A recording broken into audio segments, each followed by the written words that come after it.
Olá, pessoal! Espero que estejam todos bem e com saúde. Vamos para a última parte do estudo sobre soluções. Já sabemos classificar as misturas, o que é uma solução, expressões e cálculos da concentração. Hoje vamos aprender o passo a passo para o preparo de uma solução. Também veremos o que é uma diluição e como uma solução diluída é preparada. Como se preparar uma solução? Iniciamos com o cálculo da quantidade de soluto que necessitamos para preparar a solução. Obviamente, dados como a concentração e o volume da solução devem ser informados para a realização do cálculo. Para soluto sólido, deve-se calcular a massa para a pesagem. Para soluto líquido, deve-se calcular o volume a ser pipetado. Neste exemplo de preparo de solução, estamos dando ênfase em um soluto sólido.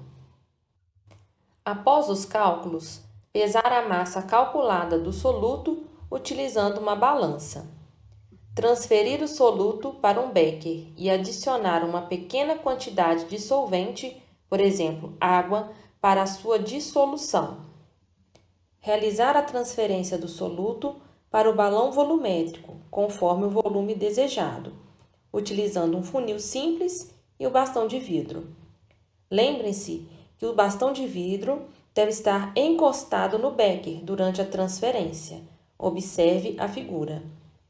Lavar o becker e o bastão de vidro por pelo menos 3 vezes, despejando o líquido dentro do balão para que não haja perda do soluto. Esse procedimento é denominado de transferência quantitativa. Lavar o funil, mantendo-o no gargalo do balão volumétrico, para garantir que todo o soluto seja transferido para o balão volumétrico. Retirar o funil e completar o balão até a marca de calibração com o solvente, atentando para a forma correta da leitura do menisco. Evite erro de paralaxe na execução dessa etapa. Em seguida, tampe o balão e realize a homogeneização da solução. Por fim, armazene a solução em um frasco adequado e devidamente rotulado. Exemplo de cálculo de preparação de uma solução. Descreva a preparação de uma solução aquosa de 250 ml de hidróxido de sódio, 1 mol por litro, a partir do sólido desse hidróxido. Primeiramente, devemos calcular a massa de sólido que deve ser pesada. Anotem os dados do exercício. Aqui foi dado o volume e a concentração a qual deseja-se preparar a solução. A massa molar do hidróxido de sódio também será necessária para o cálculo. O exercício pode ser resolvido por fórmula ou regra de 3, como aprendemos na aula sobre concentração molar. Com todas essas informações, conseguimos calcular a massa de hidróxido de sódio que deverá ser pesada para preparar 250 ml de uma solução de concentração de 1 mol por litro. Substituindo na fórmula da molaridade, obtemos como resposta 10 gramas de hidróxido de sódio para preparar 250 ml de uma solução de concentração 1 mol por litro. Por regra de 3, iniciamos o cálculo com a informação da molaridade e do volume. Sabe-se que em 1 litro de solução, deseja-se que contenha 1 mol de soluto. Se estamos preparando 250 ml de solução, qual é a quantidade de matéria ou número de mols de hidróxido de sódio que estará presente? Obtemos 0,25 mol de NaOH. A segunda regra de 3 envolve o cálculo da massa de hidróxido de sódio que deverá ser pesada em relação à solução que deseja obter. Se 1 mol de hidróxido de sódio tem-se 40 gramas dessa substância, isso é obtido pela massa molar. 0,25 mol de NaOH equivale a qual massa? O resultado final é 10 gramas de hidróxido de sódio para o preparo de 250 ml de solução de concentração 1 mol por litro. Saturação e solubilidade. Para a maioria dos solutos, há um limite em relação à quantidade que se pode dissolver no volume fixo de qualquer solvente dado. Uma solução insaturada é aquela que a concentração do soluto é menor que a sua solubilidade. Uma solução saturada é aquela que atingiu exatamente o coeficiente de solubilidade. E uma solução supersaturada é aquela que possui mais soluto dissolvido do que seria possível em condições normais. Por exemplo, a solubilidade do sal cloreto de sódio é de 36 gramas desse sal por 100 gramas de água a 20 graus Celsius. Se adicionarmos 35 gramas desse sal em 100 gramas de água a 20 graus Celsius, teríamos uma solução insaturada, pois adicionamos menos do soluto que aquele solvente consegue dissolver naquela temperatura. Se fosse adicionado 37 gramas desse sal a 100 gramas de água a 20 graus Celsius e todo esse sal fosse solubilizado, teríamos uma solução supersaturada, pois adicionamos mais soluto que aquele solvente consegue dissolver naquela temperatura, e todo o soluto foi dissolvido. Neste gráfico, é possível observar que a curva corresponde à solução saturada. A 10 graus Celsius é possível dissolver até 20 gramas de nitrato de potássio em 100 gramas de água. Essa é a quantidade máxima que 100 gramas de água consegue dissolver 20 gramas de nitrato na temperatura de 10 graus Celsius. A 40 graus Celsius é possível dissolver 60 gramas do sal em 100 gramas de água. Abaixo da curva é a região da solução insaturada. Vejamos um exemplo. A 70 graus, pode-se dissolver até 140 gramas do nitrato de potássio em 100 gramas de água. Vamos supor que 100 gramas do sal foi dissolvido em 100 gramas nessa mesma temperatura. Isso quer dizer que não foi atingido a saturação da solução. Foi adicionado menos quantidade de soluto que a água consegue dissolver na temperatura de 70 graus. Acima da curva é a região da solução supersaturada. Indica que existe mais soluto solubilizado que a água poderia dissolver em condições normais.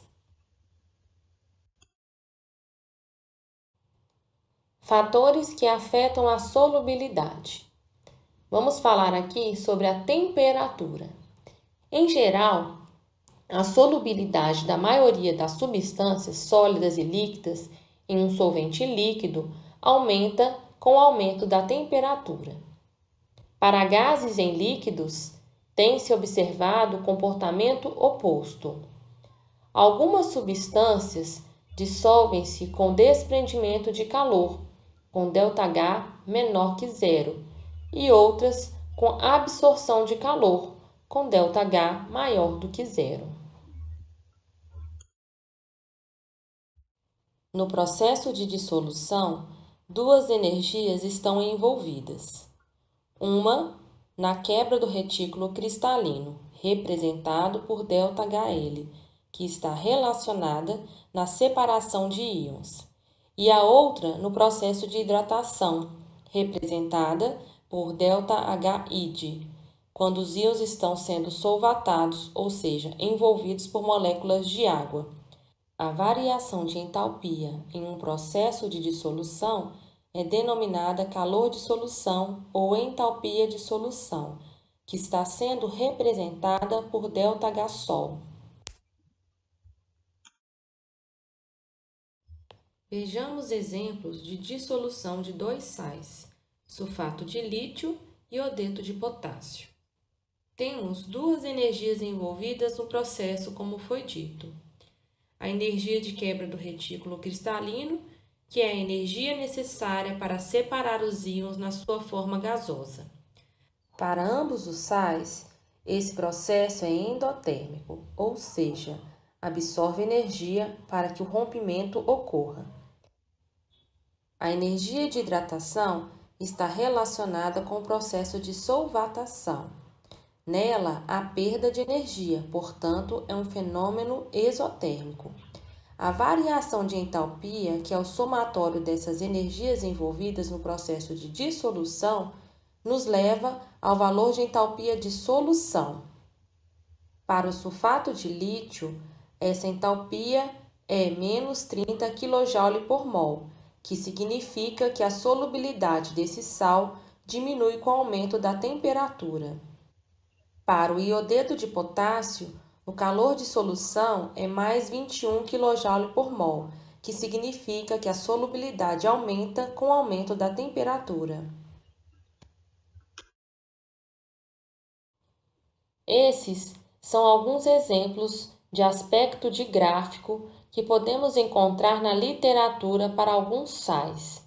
Observe que para uma dissolução endotérmica, a curva é crescente, porque à medida que se aumenta a temperatura, aumenta-se a solubilidade do soluto.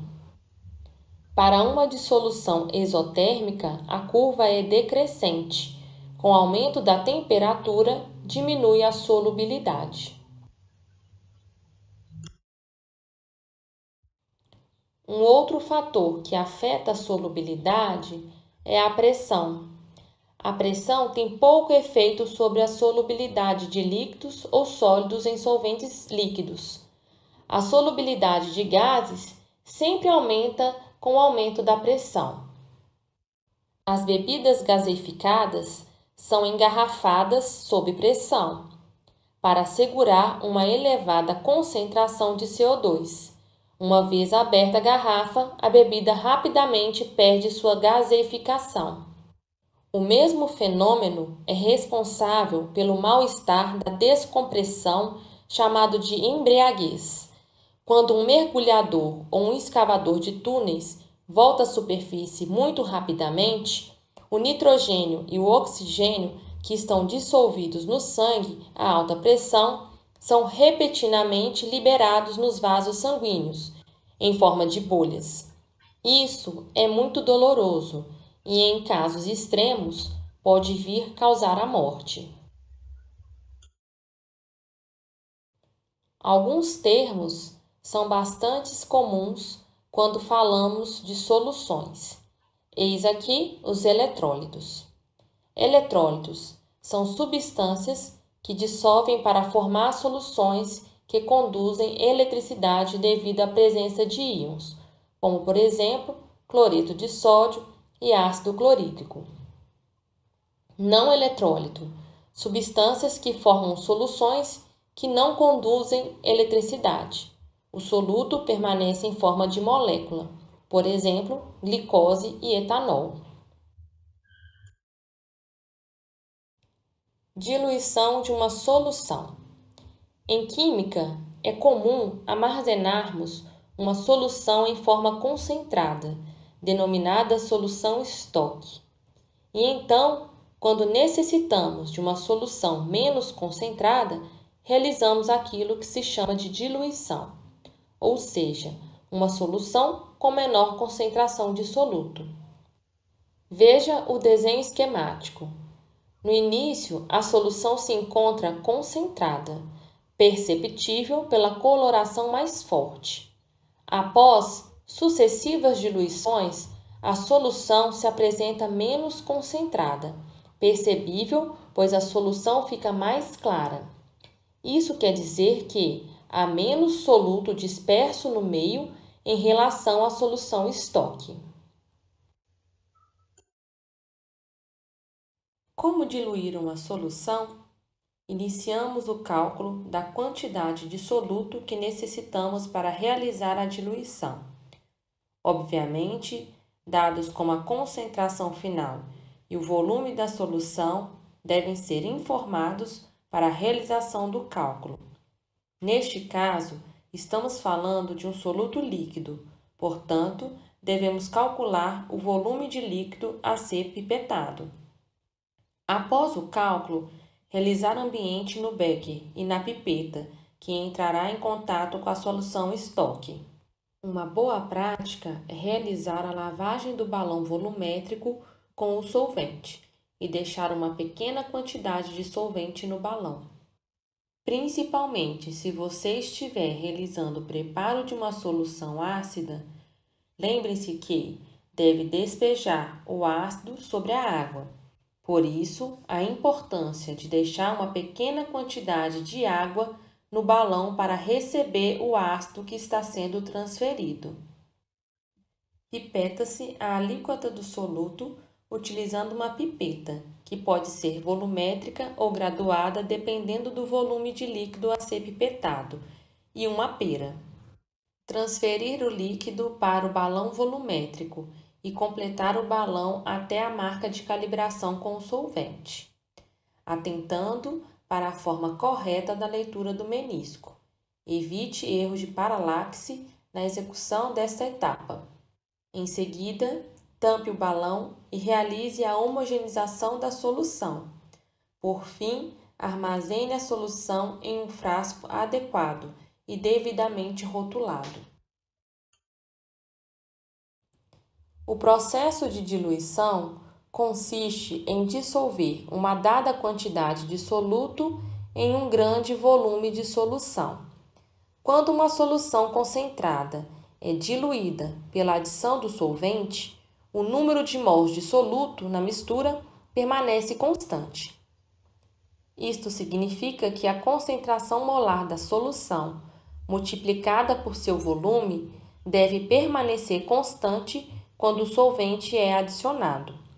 Em outras palavras, o produto da concentração inicial pelo volume inicial deve ser igual ao produto da concentração final pelo volume final.